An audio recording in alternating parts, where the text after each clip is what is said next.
Halo adik-adik semuanya, selamat pagi, siang, sore, dan malam. Masih semangat? Harus dong ya, semangatnya dijaga terus sampai titik darah penghabisan. Ya, oke. Dan penting juga buat kamu semuanya menjaga kesehatan. Oke, adik-adikku sekalian semuanya. Kali ini kakak akan coba lagi bahas soal yang menarik di bidang studi fisika. Namanya getaran, ya, getaran atau bisa disebut juga gerak harmonik sederhana. Artinya ada juga loh gerak harmonik yang gak sederhana, alias getaran teredam. Biasanya getaran teredam itu dipakai untuk mengatasi kerusakan yang tidak semakin parah ketika terjadi gempa bumi, ya, terutama untuk gedung-gedung pencakar langit harus dipasang getaran teredam, ya, agar kerusakannya tidak terlalu parah. Oke, juga tentang getaran ada juga loh dipakai di sepeda motor atau mobil untuk menjaga keamanan, kenyamanan, agar ketika kita lagi berjalan bersepeda motor dan bermobil, ketika mengenai polisi tidur, ya, polisi tidur, oke, itu kita tetap terasa nyaman, ya, terasa nyaman. Bayangkan kalau misalkan shock breaker kamu di motor itu katakanlah sudah rusak, ya, sudah nggak berfungsi normal, maka akan tidak nyaman sekali kita semuanya pada saat mengendarai motor terus melewati polisi tidur. Oke, kali ini soal menarik ya adik-adik ya, kakak bacakan ya. Gerak harmonik sederhana. Jadi sebuah partikel bergetar searah sumbu X, titik seimbangnya di X sama dengan 0, amplitudonya 4 cm. Amplitudo itu adalah simpangan maksimum. Periodenya 2 detik. Pada T sama dengan 0 detik, posisi dan arah gerak partikel diperlihatkan seperti gambar.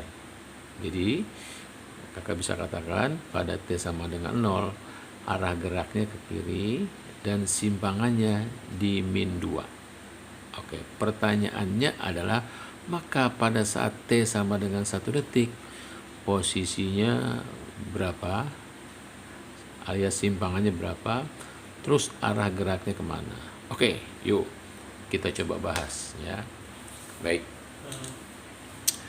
sebetulnya dek, untuk membahas soal ini kita bisa mengerjakan dengan memakai rumus gerak sederhana ya, atau getaran gerak harmonis sederhana. Persamaan simpangannya gini, X sama dengan simpangan maksimum alias amplitudo sinus omega T, frekuensi alamiah atau frekuensi angular kali waktu, nanti bisa plus minus posisi awal, fase awal. Ya, ini omeganya bisa kita jabarkan dalam bentuk 2V kali frekuensi. Ya, atau bisa juga 2V per periode. Nah, ini adalah fase awal. Fase ketika T-nya 0. Ya, ketika T-nya sama dengan 0, fase awal. Oke, nah ini adalah amplitudo, simpangan maksimum. Simpangan maksimum, simpangan terjauh. Dalam hal ini, dalam soal ini simpangan terjauhnya adalah A 4 cm. Periodenya, waktu yang diperlukan untuk 1 kali getaran alias periode adalah 2 detik. Diketahui di soal itu. Ya. Oke, itu data-data yang bisa kita tulis. Terus ketika T-nya sama dengan 0, kata soal itu, maka X-nya adalah min 2. Kata soal ya, X-nya min 2, terus arah geraknya ke kiri. Arah gerak ke kiri. Oke. Dek, tapi kita nggak menggunakan rumus ini, Dek. Ya, bisa saja menggunakan rumus ini, tapi kita pakai cara yang lebih praktis lagi, lebih cepat ya ketimbang kita pakai cara ini. Kakak takut kamu juga kalau kita pakai cara ini lupa sudut-sudut istimewa. Sinus 30, sinus 45, sinus 53, sinus 60, sinus 90, sinus 37. Kakak takutnya kalian lupa, maka kita coba pakai cara lain aja ya. Oke, mari kita lihat gambar. Dari gambar, Dek, kita dapatkan gini data ya. Ini titik seimbangnya di sini. Kamu lihat simpangan terjauhnya di sini ya, bisa min 4, bisa 4. Jadi partikelnya bergerak maksimum di antara min 4 dan 4. Jadi begitu getarannya ya. Oke. Nah, artinya, Dek, kalau kita lihat gambar soalnya ya, ini kita lihat nih dari sini ke sini.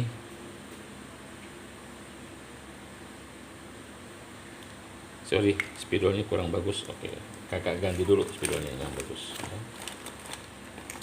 Spidol merahnya terutama. Itu dari min 4 ke 4 itu namanya setengah periode, deh. Ini setengah periode. Ya, kalau periodenya 2, maka setengah periode dari sini ke sini 1, deh. 1 detik. Alias 1 detik. 1 detik. S 1 sekon. Ya. Itu penting diperhatikan. Ini namanya setengah periode. Jadi kalau kakak gambar gini, deh, kalau kakak gambar dalam bentuk getaran yang sering kita lihat gitu ya, penggambaran kan selalu begini. Ini amplitudo, ini min, amplitudo min. Nah, ini ke sini, deh. Ini namanya setengah periode. Ya, seperti kakak perlihatkan di sini, ini setengah periode. Jadi dari sini ke sini 1 detik. Nah, sementara kita lihat dari min 4 ke 4 itu dibagi 8 kotak, deh. 1, kita hitung ya. Ini 1, 2, 3, 4. Katakanlah gitu ya, gambarnya mewakili 1, 2, 3, 4. 8 kotak ya. Berarti 1 kotaknya berapa, deh? Nah, gitu ya. 1 kotaknya kita bisa hitung dengan cara begini. Kalau 8 kotak ya, pakai perbandingan aja. Kalau 8 kotak itu 1 detik, maka kalau 1 kotak berapa? Kita misalkan X ya, melalui matematika sederhana. Oke, nggak kelihatan, kita geser ya. Jadi kita pakai perbandingan aja, deh. Kalau 8 kotak itu 1 detik, kalau 1 kotak berapa? Nah, dari sini kita dapatkan bahwa 1 kotaknya itu ternyata 1/8 detik. Nah, gitu ya. 1 kotaknya adalah 1/8 detik. Nah, sementara kita mau hitung ketika partikel 1 detik kemudian ada di mana posisinya ya, dan arahnya kemana. Kita gambar aja gini, deh. Oke ya, kita gambar gini, kita gambar ulang ya. Oke, kita lihat nih, ini titik seimbangnya di sini. Nah, partikel itu mula-mula di sini min 2 ya, min 2, 1, 2 gitu kan. Kurang ya ini ya. Oke, 1, 2, 3, 4. Di manakah 1 detik kemudian? Nah, buat aja gini, deh. Ini ya, dia bergerak ke sini pasti, deh, ke sana bergeraknya ya. Ini 1/8 ditambah 1/8 itu sudah 2/8 alias per 4. Nah, balik lagi deh ke sini, ya kan? Ditambah 1/8 lagi, ditambah 1/8 lagi, ditambah 1/8 lagi, ditambah 1/8 lagi, ditambah 1/8 lagi. Nah, ternyata posisi akhirnya di sini saat 1 detik, ya. Jadi ini kita bisa hitung gini deh, 1 2 3 4 5 6 7 8, ya. Jadi dari sini ke sini nih, kita gambar gini, dari sini, dari titik min 2 dibalik ke sini, ya. Itu ternyata 1 detik deh, butuh waktu 1 detik. Kenapa? Karena 1/8 ada 8 kotak.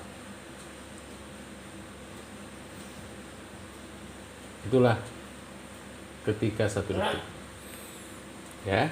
Hitungannya gitu, 1/8 tambah 1/8 tambah 1/8 tambah 1/8 tambah 1/8 tambah 1/8 tambah 1/8 tambah 1/8, akhirnya 1 detik, kemudian dia ada di sini. Nah, kita bisa jawab kalau begitu, berapa X-nya?